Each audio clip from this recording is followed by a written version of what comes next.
Hi friends, it's Leah again coming back to you with another video, and today is it's a little bit of a different type of video. It's not gonna be about my hair or cooking whatever. So it's actually I'm finally getting around to doing what my channel is really about. Actually, as I had said in a few videos ago, that I want to share my life story. I want to share things that the Lord is leading me to share in my channel. it hasn't been it hasn't been an easy decision. I've been putting it off for months now, like to share my story, because I was waiting for my life to be at the place where I want it to be, where everything is perfect, I was feeling like maybe my testimony is not complete.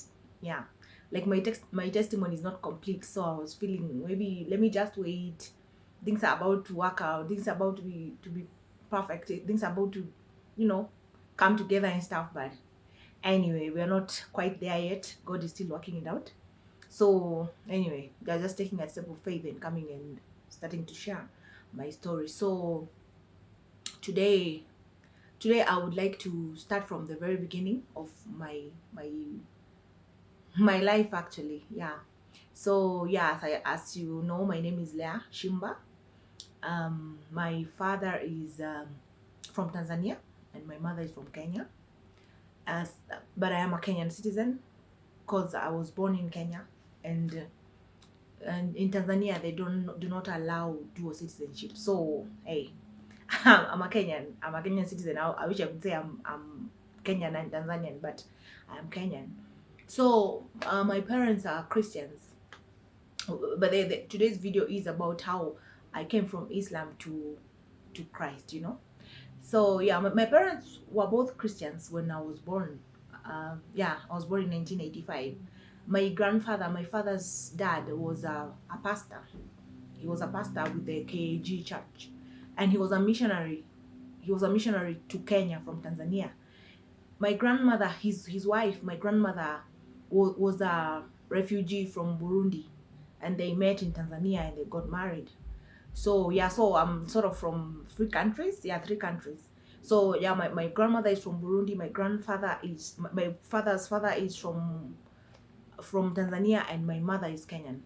Yeah, so my grandfather was a pastor, and he was a missionary. He came to Kenya as a missionary under the KAG church, the Assemblies of God. And that is how my mother and father met, in early 80s or late 70s, 1970s. So yeah, and we are four. I have three siblings from my mother. So my mother and father, yeah, so they met in the early whatever 80s or late 70s, and they got married. I was born in 1985. My grandparents, as I've said, they were missionaries from Tanzania. In 1990, from what I'm told by my mother, my grandfather's mission work was cut short, or was cut off, and he was asked to go back to Tanzania, back to his own home country. So him and my grandmother left, and my uncles, and the entire family of my father had come to Kenya together. My father had two brothers, yeah, two brothers and a sister. Yeah, so they were all living here. Some of them got married here. Yeah, so finally in 1990 they had my grandparents had to go back to Tanzania. So apparently everyone, like all their sons, decided to go back with them. So when they left with them in 1990, including my father also decided he wanted to go back to his own home country. So that's what he did. He left, but he was a businessman. He was a businessman. Yeah, businessman. I cannot really explain the type of business he was doing because I don't even understand it myself. So yeah, so he used to come back and forth. From 1990, he will come back and forth. Kenya, Tanzania, Burundi, Rwanda, around East Africa. He would move around Uganda Uganda, from what I'm told, because I was very young then. So in this coming back and forth, he decided, according to what my mother tells me, he decided that he was gonna move the entire family to Tanzania. So we could all settle together. So he made the decision that he was gonna first move. He used to take me and my sister that I follow. Yeah, her name is Tabitha. He used to take us with him a lot to Tanzania. Maybe we used to cry for him or whatever. He would take us a lot with him to Tanzania.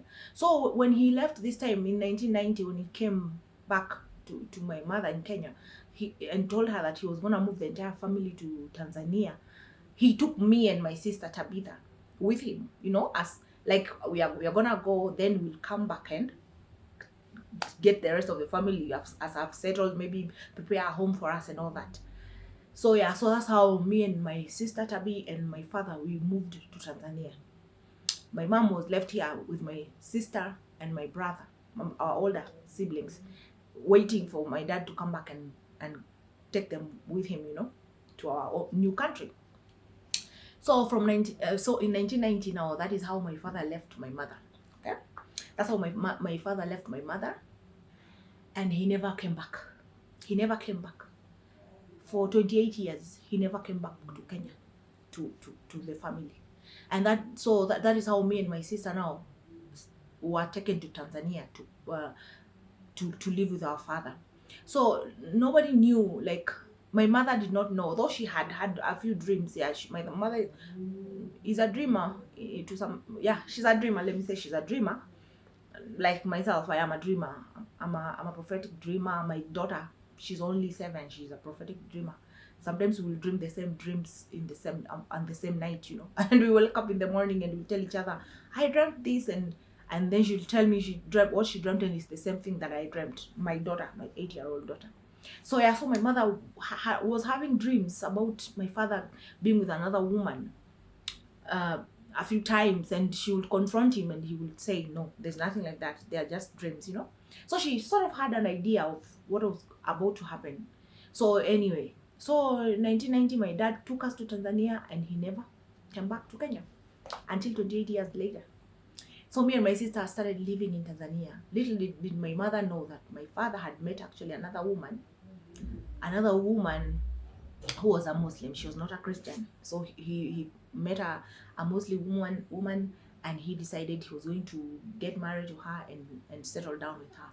So he got married to her, actually wedded her, like wedded her, big wedding and all that, and we were part of it. Here in Kenya, he had given my mother 4 children, and they had not even wedded. He had not even paid her bride price according to my mother's, to our African culture. He had not even done that, But as soon as he moved to Tanzania with us, I think in the same year, 1990 or 1991, I think it was pretty immediate, they wedded. Yeah, they were wedded. So that's how we started our lives in Tanzania, and our names were changed. We were changed to Muslims, We became Muslim children. My name was changed. My name was Nuru. So for many years I was known as Nuru. Pardon me if I look that way. I have something I'm doing on the computer. I'm checking on it. So yeah. So for many years I lived as a Muslim child, and I went to madrasa. I wore the hijabs. I wore the everything, long dresses. I did the whole 9 yards. As much as a child could do. Yeah, I went to the mosque 5 in the morning. We will be waking up at 5 in the morning to walk in the dark, going to the mosque every day. It was on and off anyway. Sometimes the parents were strict about it. Sometimes they didn't, they eased off on it, Then they will pick it up again, and we will be forced to go again and stuff for months or years. We kept doing that. Yeah, so that was our lives. That was my life for 8 years. Yeah, for 8 years. That was my life. So yeah, so so my stepmother was not only a Muslim woman, but she was also practicing witchcraft. Yeah, she was practicing witchcraft. She was what we call a witch doctor. They call them a witch doctor, but it's the same thing anyway. Yeah, they all work for the same master. One is not better than the other, So yeah, she was a witch doctor. So our home was like a witch witch doctors. Can I call it a hospital or something like that? So people will come to our home to seek treatment, to seek, let me call it what it is. It was demonic solutions. Basically, it was demonic solutions, because they would come and my stepmother would change, like get possessed. Yeah, we will do stuff. They will do stuff for her to be possessed. Her voice will change and she will speak weird, and then she will start like prophesying whatever the problem is and speaking to them what the solution is. So that was our life, like literally, like people would bring us stuff in our home. Like they would come and bring us goats. Maybe they will be asked to bring white goats, and they will bring white goats. They will be asked to bring this color of chicken, and they will be brought. So in our home we ate a lot of those things. Yeah, we were living in a good home. We were not poor. Our parents they were known as rich around where we lived. Yeah. It's the first, I think our family, or that family, was the first which family that I knew that was not poor. I've always, or in Africa, we've always associated witches with poverty, but our home in Tanzania, we were rich. Actually, we lived in a big mansion. Yeah, in a big mansion. We ate very well. Yeah. So she made quite a lot of money from her business, and that was like the family business. Yeah, my father did try a few businesses. Like he used to try doing restaurant business and all that, on and off. They never really worked, but so that was the business. It was so lucrative that my stepmother had to go to Dubai. Yeah, to Dubai or Oman, the Arabic countries, to treat people there, because even Arabs will come to our home to seek treatment. Yeah, and they will come. I'm telling you, this was business in our family. So that was our life. Like it was normal for us. She relocated to Oman or Dubai. I'm not sure which one. Sometimes I had Dubai, sometimes I had Oman, wherever in the Arab countries, and we will be involved in finding her the medicines, or the whatever the witches use. Like I remember a few times I was sent alone to get some of these treatments. Like there's a time I was sent to go to a grave. Yeah, I was sent to go to the grave and take sand from the middle of the grave.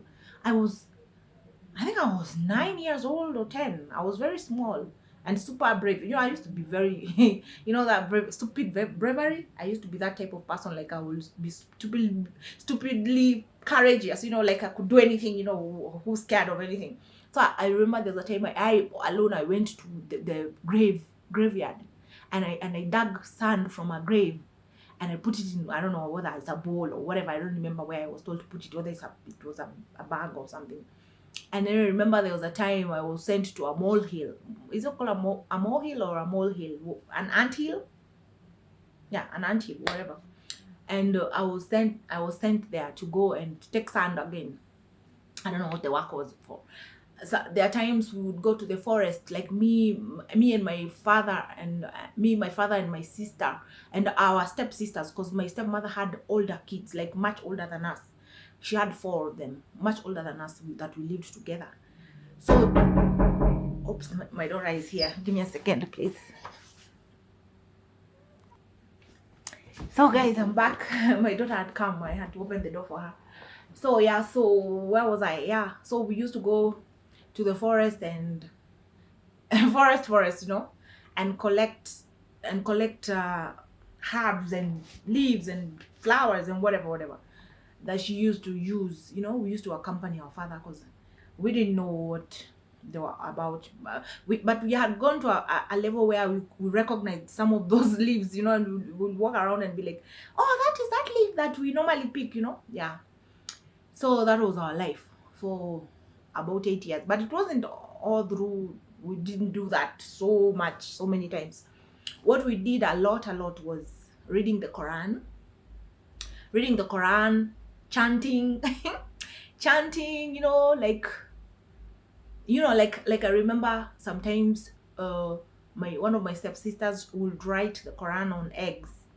She would write the Quran on eggs, and from what I remember, eggs, sometimes you walk around in the place, because this witchcraft was so practiced where I grew up in Tanzania. So you would walk around on these small streets, you would walk around on small streets where roads, separated. I don't know what it's called, where a street goes this way and another goes that way. In the middle, you'll find eggs broken, or just eggs sitting there, or you find coins or whatever. Oh no, those, witchcrafty stuff you'll find around those places. And so my stepsister was very good at writing Quran on eggs.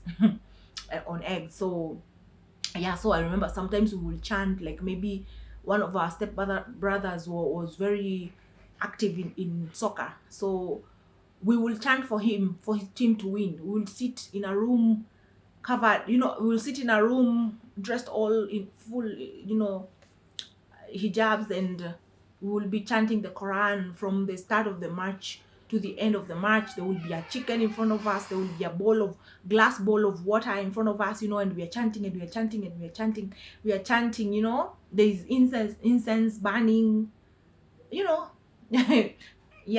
that was our life, literally over there. That was our life. Me and my sister and our step family, we lived that life, and different names. My name, as I told you, my name was Nuru. It's a beautiful name. It means light. My sister's name was changed to Safina, the ark. Funny, yeah, her name was the ark, because Safina is the Noah's ark. Yeah, so first, our life was not easy in this whatever. As much as we lived in a wealthy family, food was not our problem, housing was not our problem, but our life was not okay. As you know, life without Christ is dead, basically. It's no life without Christ. So our childhood was not easy. There was a lot of abuse. There was a lot of verbal abuse. I don't know why it's normal in Africa, or especially in the Swahili culture. I don't know whether it's normal to call children names like dog. Hey, you dog. You like someone will call, hey, umbwa copy. Like vulgar names. It just we just grew up in that environment where we'd be called dogs, cows, private parts. Someone would just shout and call you a private part, like your parent would call you that, and it was very normal. Body shaming, telling you were not beautiful, telling you were ugly. Like me, this is funny. Like me, I grew up knowing that I had ugly hair. Like I didn't have the best hair, and then it's just funny. The devil is such a liar. So yeah, so just abuse, emotional and physical abuse. Like we were beaten. Sometimes you'll just make a small mistake, you'll be beaten, so badly. We were beaten with electric wires, like my sister and I, we have marks. They're permanent, actually, permanent scars from electric wires. Yeah, I remember there's a time, I think I was 10 or 11, and I was cooking. I was boiling beans, and I think I was playing, and I forgot that I was making beans, and they burnt a little. I remember seeing my stepbrother. He was much older. He was like over 10 years older than me. He pulled a wire from the ceiling. It was just a wire hanging. He pulled it. These fat gray wires, electric wires. He pulled one out of the ceiling and he beat me with it. He beat me. I still have those scars on my arm. Literally, it's like burn marks that never went away. So that was our life, you guys. Like we grew up, we had no beds, we had no bedroom. As I'm telling you, we lived in a mansion, but my sister and I, we didn't have a bedroom. We used to sleep on the corridor, and not on the corridor, not on a mattress or something like that. You could say maybe because we were a big family, you'd say, well, maybe they put a mattress for you because you are the youngest on the corridor. Made it comfortable. But no, there was no mattress, there was nothing. We used to sleep on the floor, on the corridor for years. This was where we knew we slept. on the corridor.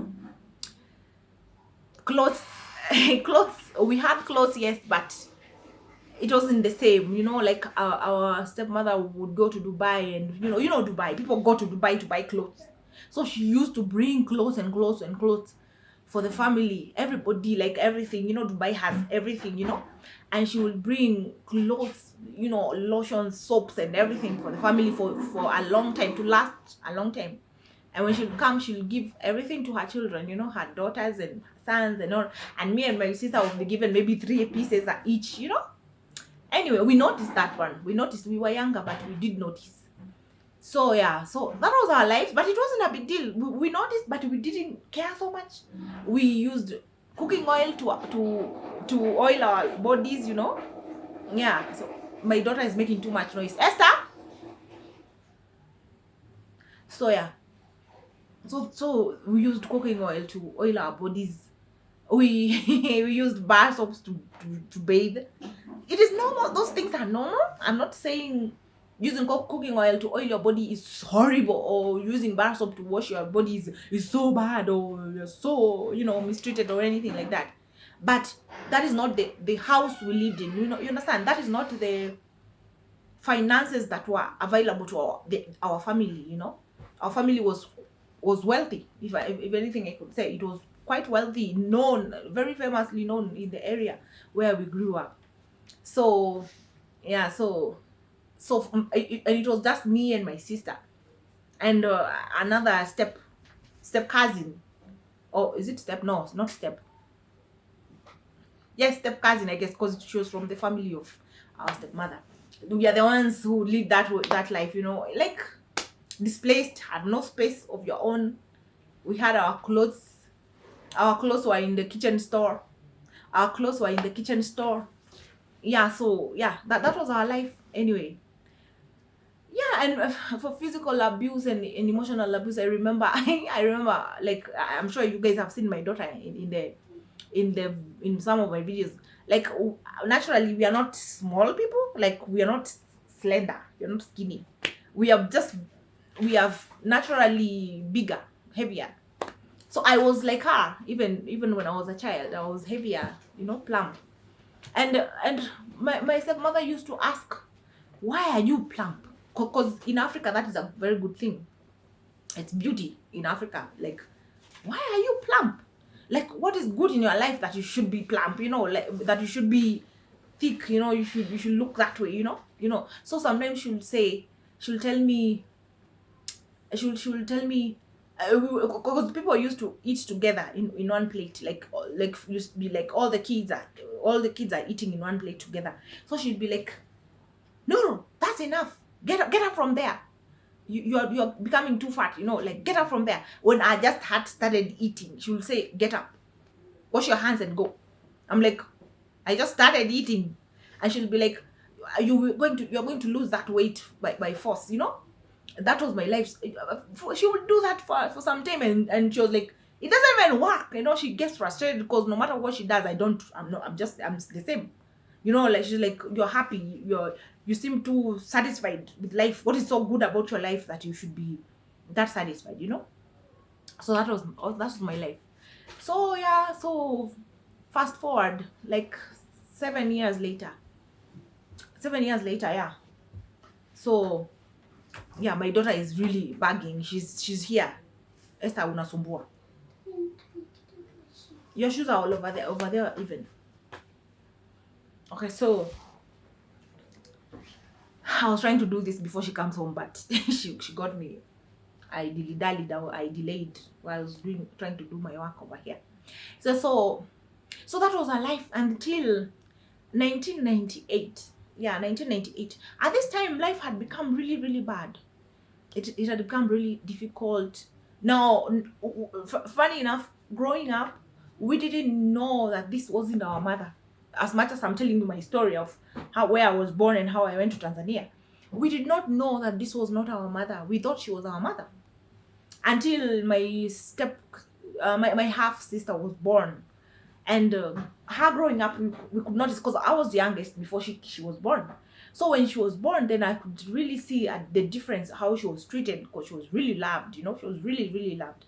So the way she was treated, and I whenever I tried to play with her, I always ended up in trouble because something will go wrong. I don't know. I'll be playing with her. I'm so happy, trying to be a good big sister, and then maybe I'll just scratch her accidentally, or I'll pray rough and she will fall and stuff like that, and then that will get me really in trouble, and then I remember there's a time she told me I was playing with her, and then I think she got hurt or whatever, and she said, yeah, no wonder mom doesn't love you, no wonder mom doesn't love you. And I was like, I've never forgotten about that. I was very young. I think I was maybe 11 or something.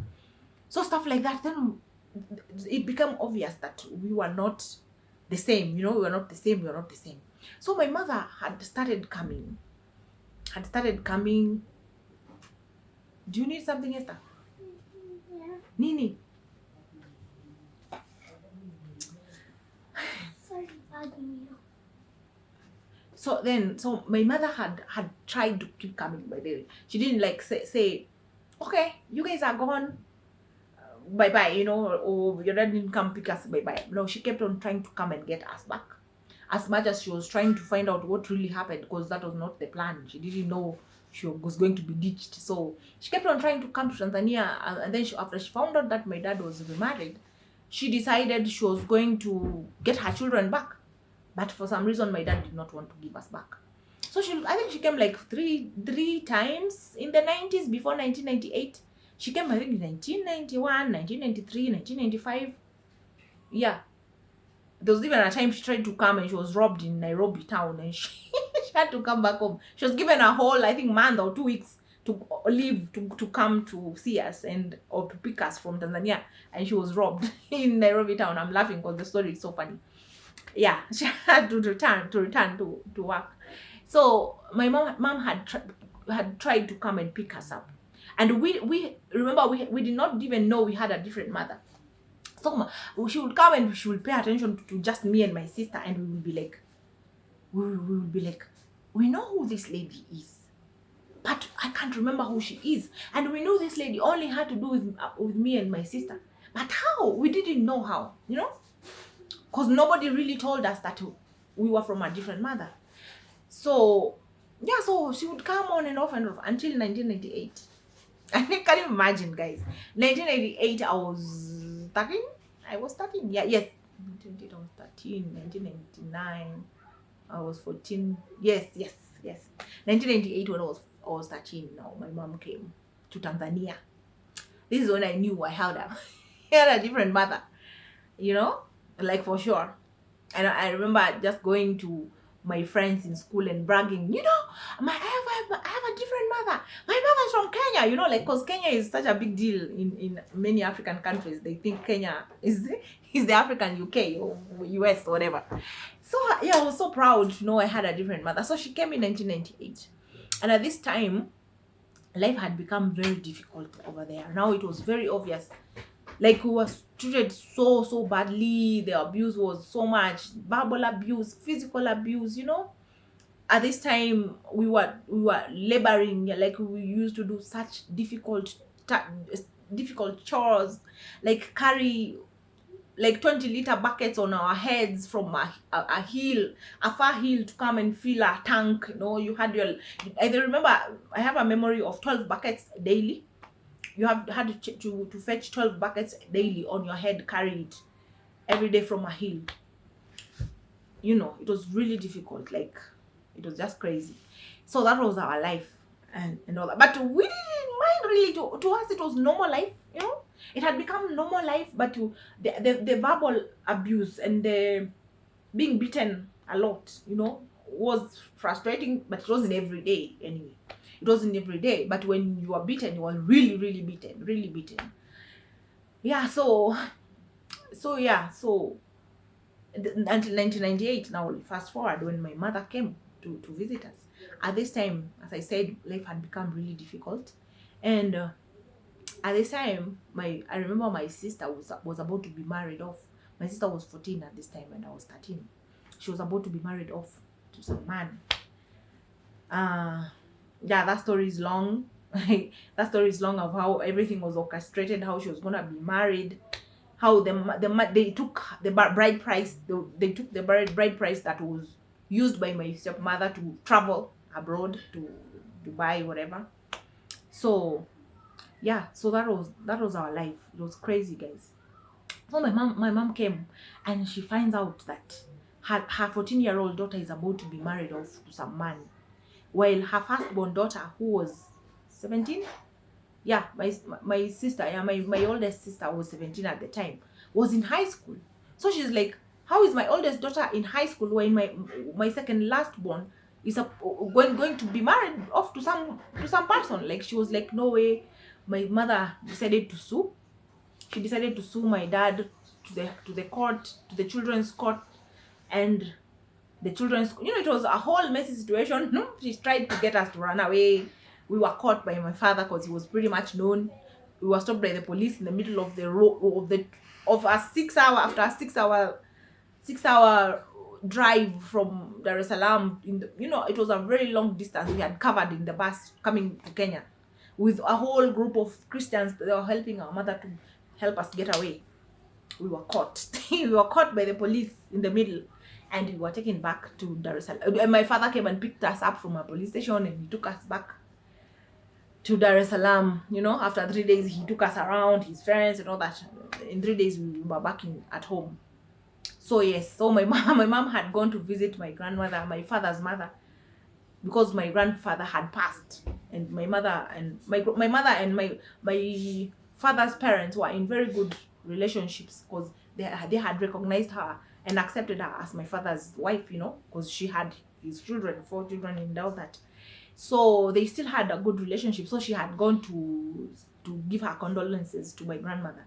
It's very far away, it's many hours away. So she had gone there, leaving behind the plan to help us get away, run away, only for us to be caught. And then my mother was coming back to Dar es Salaam to say goodbye to my father, that she's coming back to Kenya. And the plan was that she was gonna act all shocked if she came back and heard that the children had run away. She was all prepared to act so innocent.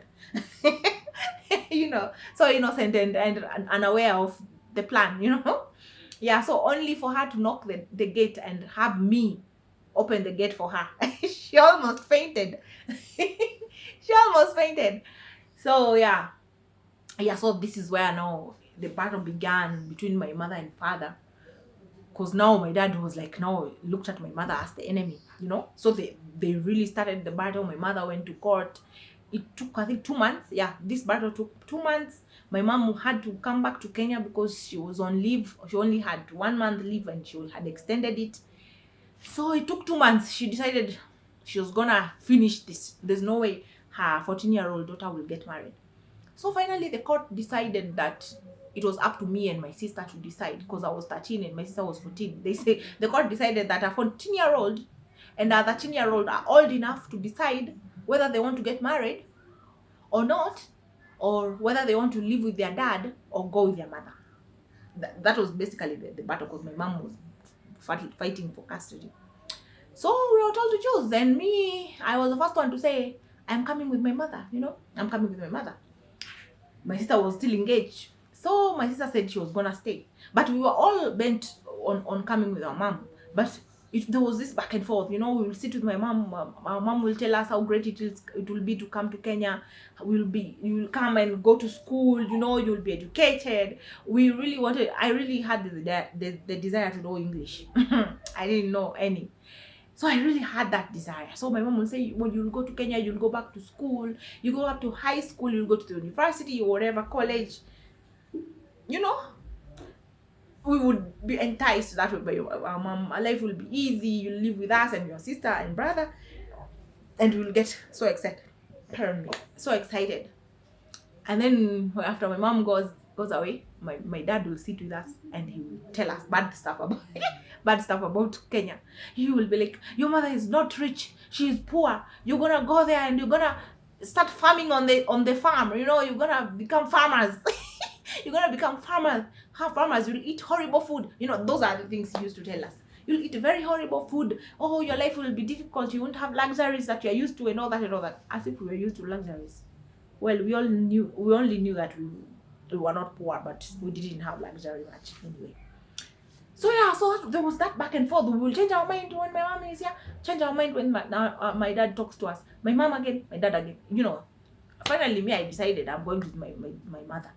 So me and my mother came back to Kenya in 1998, August 8th. Yes, August 8th. I think it was a day. Was it a day after the bomb blast or something like that? Something like that. It was a day or before or after the bomb blast, or a few days after the bomb blast, whatever that time. So yeah, so that's when I came to Kenya now.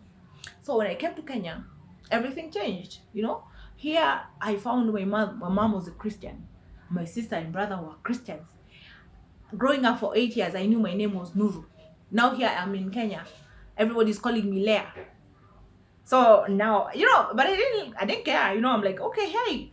And life was different. You know, in Kenya, I found freedom. You know, there was so much freedom. There was so much peace and ease. You know, there was no tension. There was no tension. Everything was simple. It was easy. There was freedom. My mom gave us such freedom. But at the same time, I feel like we did not misuse our freedom. Yeah, there's a way God just protected us. You know, He just protected us miraculously. If I may go back to my life in Tanzania, you know, life was so tense. As I'm speaking of protection, like I in Tanzania, I almost died so many times. God protected me. I think that's a story for another day. I think. Let me not go back. Yeah, for how many times I almost died in Tanzania. So yeah, so here in Kenya, everybody was a Christian. You know, people are happy because my mother was working for an orphanage in Karen, and we lived inside the orphanage. We had our home inside the orphanage, the staff quarters. And life was easy, you know. In the evenings, there's chapel. People go to the chapel. We sing together, you know. We sing together.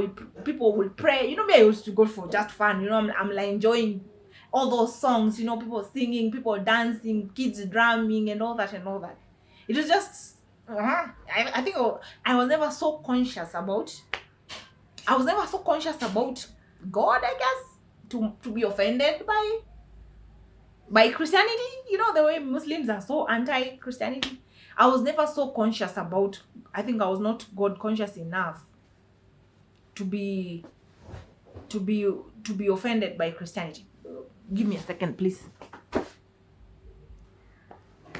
Yeah, guys.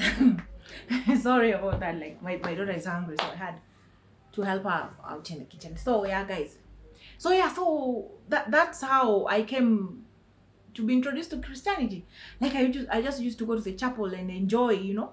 And then living at the orphanage, there were these sponsors that will come from the US.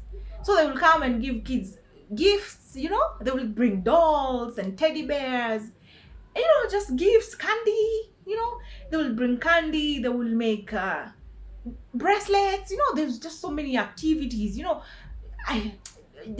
Christianity was introduced to me in such a manner, you know, just like happy people, easy people, you know, people who had peace, who had joy, you know. So to me, the transition was very easy. It was very easy. So one day, I remember, I think I was in school. Yeah, my school transition was very difficult, to be honest. It's a story for another time. To transition from Tanzania, and a Swahili only speaking country, to Kenya, almost an English only, you know, speaking country, or English system, in the English education system. It was not easy for me to really transition. Anyway, but God was faithful. So yeah, guys, that is how I was introduced to Jesus. One day, I just was like, come on now. Like it just made sense. Like to join this gang of people who are so happy. I just felt in my heart. And my mom will take us to church. She will not force us to go. No, me. Let me speak for me, because I came alone in 1999. My sister followed in 1998, May 1998. No, I mean, I came in 1998. She followed in May 1999. So this is my story, not her story anyway. Okay. So yeah, so this is how I was introduced to Christ, you know. through these kids at the orphanage, you know. And my mother never forced anything on us. It was all free. She pretty much, she, for me it was pretty much by watching her and watching the other kids around me at the orphanage, them singing, them being happy, them being excited, hearing stories about Jesus, you know, this God that was so loving, you know, God that was so forgiving, the God that was so faithful and good, you know, from the kids at the orphanage. The kids used to, I used to go to chapel, to Bible study. We used to have Bible study 2 times a week, if I'm not wrong. Then we used to have Bible study 2 times a week, and people will go to the front of the chapel and give testimonies of what God has done for me. Kids will talk about where they've come from. Some of them were street kids, you know, some of them were from abusive homes and all that and all that. And they will tell stories of where God has gotten them from. We used to find it silly and funny, but that registered something in my mind, you know, like, wow, okay, this God sounds interesting. So yeah, so with time, I remember, I think I came from school and I just felt a need in my heart to become a Christian, you know, like, I just want to become a Christian. Yeah, I want to be part of these people who are happy, who are easy, you know, just be part of them, to freely now be part of them, instead of being the guest in the chapel who sits at the back and watches what they're doing and, you know, finding it amusing, you know. I wanted to be part of the amusing, you know, crew. Yeah, so guys, that is how I was introduced to Christ. So I came home and I told my mother, I want to become a Christian, and my mother told me to kneel down and she prayed for me, and then she led me to Christ. She led me through the confession, whatever, and all that, to accept Christ. So that is how I became a Christian. I think I was 13. Yeah, must have been the same year, 1998. Yeah, towards the end of it. Yeah, towards the end of 1998. That's when I accepted Christ. But was my walk with Christ perfect as a child? I think from then to teenage, up to 20, 2020, yeah. In my teenage years, I was pretty much on fire for Christ until I became an adult. Yeah, so my walk was not perfect in my young adulthood, up to, you know, my 30s, you know, my early 30s, or yeah, my early 30s. So guys, so I think the video has been long enough, and I'm gonna continue with my story, guys. So this was part 1 of my story, and this I was just about to tell you guys how I came from Islam to Christ, how I came from witchcraft to Christ. Guys, so thanks for watching, guys, and I hope you'll be there to listen to the next part of my story, and I hope you will be blessed by it. Bye guys, thank you.